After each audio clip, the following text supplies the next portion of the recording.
Rehabilitation, पुनर्वास केंद्र। लेकिन आप लोग वहां पर आके रिएक्ट करते, गुस्से में आ जाते। तुमने मुझे क्यों क्यों क्यों सेंटर भेजा? फिर वो असर यहां पर क्लासेस में दिखता है कि आप कुछ भी चीजें ध्यान से न सुनते न समझते, नुकसान कर देते क्योंकि फीलिंग्स में होते हो। तो काउंसलर का जिम्मेदारी, फर्ज, कर्तव्य बनता है कि आपको उस फीलिंग से भी निकाले और ये मुद्दा भी ट्रांसफर। क्या कर रहा हूं मैं? क्या कि नशा एक बीमारी है। क्या कर रहा हूं? क्या कर रहा हूं? ट्रांसफर कर रहा हूं। नहीं कर पाता, हो ही नहीं पाता, वहां से टकरा के वापस आ जाता है। लेते ही नहीं आप। खत आया है, खत ले ही नहीं रहे, रिसीव ही नहीं कर रहे आप। भेजने वाला क्या करे? रिसीव करो यार, रिसीव करो। कोई भी पार्सल आपके घर आएगा तो रिसीव तो करोगे। तो याद हो रहा है जो सेंटर में आ गए वो एक खास बीमारी से पीड़ित हैं। और ये बीमारी कैसी है? कितने रूप से आदमी को प्रभाव करती है?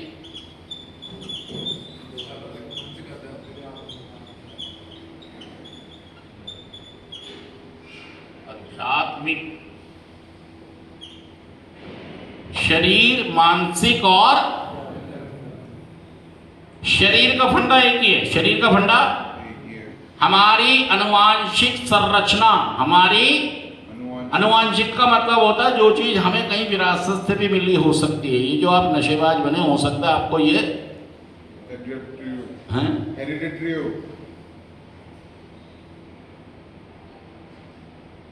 कि आपके घर में कोई होता है ना, हमारी शक्ल चली जाती है, पापा पे कहते हैं ना इसकी शक्ल तो अपने। तो भाई साहब अकल भी तो जा सकती है, बिहेवियर, थिंकिंग, पर्सनालिटी भी। सच कह रहा हूं, झूठ कह रहा हूं? तो कई बार हमें अनुवांशिक तौर पर ये बीमारी, और हो सकता है कि उनकी कंट्रोल में रही हो सकता है उनकी कंट्रोल में रही हो, और हमारे दौर में हमारी पर्सनालिटी के कारण ये थोड़ा आगे, और उसके कारण वो बीमारी बन गई और हम बीमार हो गए। हमारा कंट्रोल उनकी तरह। तो कई लोग इस वजह से भी बन जाते हैं कि वो क्या है, उनकी संरचना, उनके शरीर की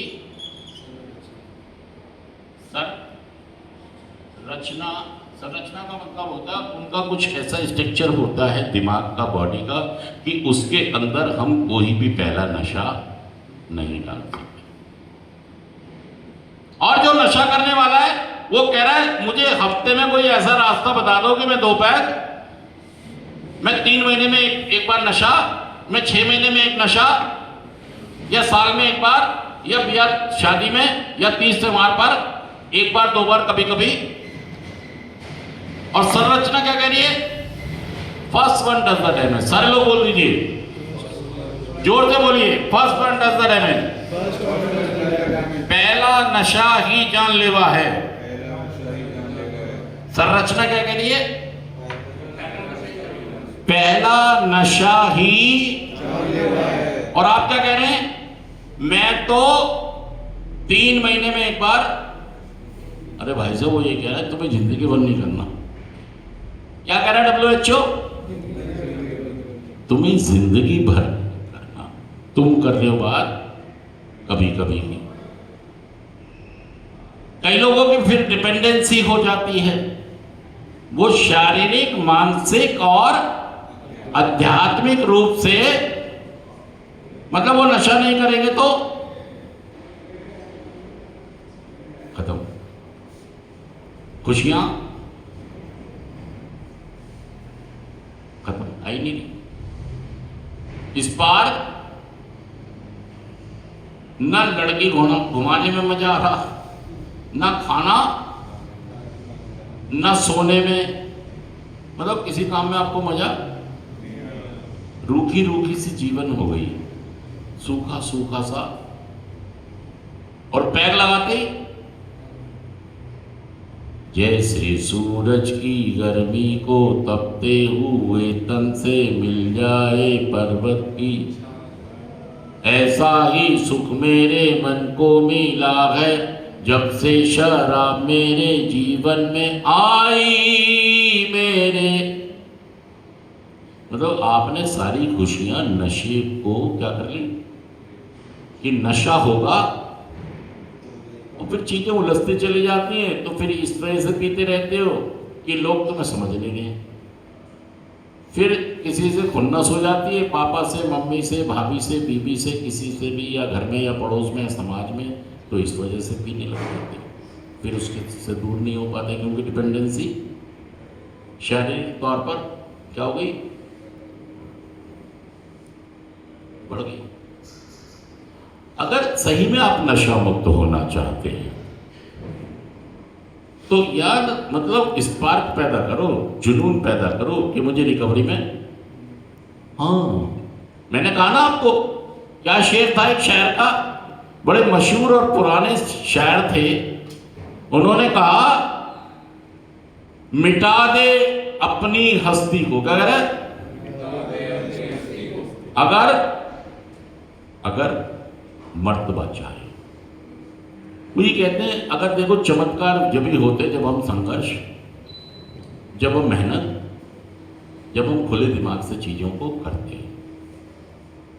अगर कुछ बनना है, सहायक बनना है अपना, अपने परिवार का, तो मुझे अपनी मतलब जो मेरी खराब चीजें हैं, मेरे मजे, उनको मुझे क्या करना होगा, मिटाना होगा, उन्हें खत्म। हाँ, बहुत सारे ऐसे लोग हैं जो ग्रीन एरिया में रहते हैं। अगर मैं आपसे एक सवाल पूछूं कि क्या आपके घर की बहन बेटियों को भी नशा करना चाहिए, हाँ या ना में बोले, एक आवाज में बोले, तेज बोले, 1 2 3 स्टार्ट। अब मेरा अगला सवाल ये, क्यों नहीं, क्यों उनके लिए नहीं, क्यों? एक आदमी बता दे, खड़े होकर बताओ, नींद आ रही है इनको बहुत सारी, क्यों नहीं? सर क्योंकि अगर वो भी नशे के उसमें पड़ जाएंगे तो वो भी उन्हीं गलत राह पे जाएंगे, इस पे हम चल रहे हैं। हाँ चलो जी। सर सबसे बड़ा रीज़न जो सोशली है वो ये कि वो आगे आ जाओ फ्रेंड भी थोड़ा। सबसे बड़ा रीज़न सर ये कि वो औरतें हैं और सोशली एक्सेप्टेबल नहीं होता। नहीं, सोशली एक्सेप्टेबल तो हमारे लिए भी नहीं है भाई साहब। हमने तो जबरदस्ती पकड़ रखा है। ये सोच है ये मर्दों की कि हमारे लिए तो है, उनके लिए नहीं है। हाँ, ये खराब सोच है। इससे कोई भी समाज तरक्की नहीं कर सकता ज़्यादा, मेरा मानना है। क्योंकि समानता का अधिकार और सभी को आगे ले जाने का, जाना चाहिए, पहुंचना चाहिए, होना चाहिए। और कोई बताएगा? हाँ जी आप बताओ। ट्राउज़र में बैठेंगे, पैंट में नहीं बैठेंगे, नंगे पैर बैठे हैं, कोई बात नहीं, नंगे पैर तो बैठ जाओ। पैंट क्यों नहीं पहनी? जब भी मेरा इनपुट सेशन होता था, मैं सेशन अटेंड करता था, तो भाई साहब मैं अच्छी सी पैंट पहनता था, जो भी थी मेरे पास, और शर्ट हमेशा अंदर। मतलब मैं ऐसा फील लाता था अपने अंदर जैसे मैं IAS की पढ़ाई करने जा रहे हैं। हाँ सही में। मुझे बड़ा दर्द रहा इस बात का कि मेरी पढ़ाई बीच में अधूरी छूटी, क्योंकि मुझे लगता था कि मैं बहुत अच्छा पढ़ सकता हूँ। सही बता रहा हूँ दोस्तों, जब मैंने नशा शुरू किया था तो मुझे जब ये लगता था कि मैं बहुत अच्छा, पढ़ सकते हो। क्योंकि बुद्धि होता है ना, हर बात व्यक्ति की रुचि रुझान होती है, तो मैं पढ़ाई में भी तेज था और खेल में भी। हाँ, अंडर 1988 का जो वर्ल्ड कप हुआ था ना, उसकी तैयारी चल रही थी, उसमें मैं सेलेक्ट नहीं हुआ। सेलेक्ट इसलिए नहीं हुआ कि मैं नशेड़ी बन गया, लेकिन मुझे लगता था मैं हो जाऊंगा। और जब मेरे 2 दोस्त और हो गए ना, दूसरे जो मेरे साथ थे, एक ही उसमें थे हम, मतलब क्लब में थे हम, तो वो सेलेक्ट हो गए, मैं नहीं हुआ। मैं होना ही नहीं था, मुझे पता लग गया था, क्योंकि निकाल ही दिया था मुझे, पहले ही निकाल दिया था। तो उस समय से मुझे लगता था कि मैं पढ़ाई में कुछ अच्छा, क्योंकि मेरी क्षमताएं मुझे पता थी ना कि मैं कर सकता हूँ, लेकिन कर नहीं पाया। नशे से सब कुछ, क्रिकेट भी चली गई और पढ़ाई तो थी नहीं, हुई ही नहीं थी।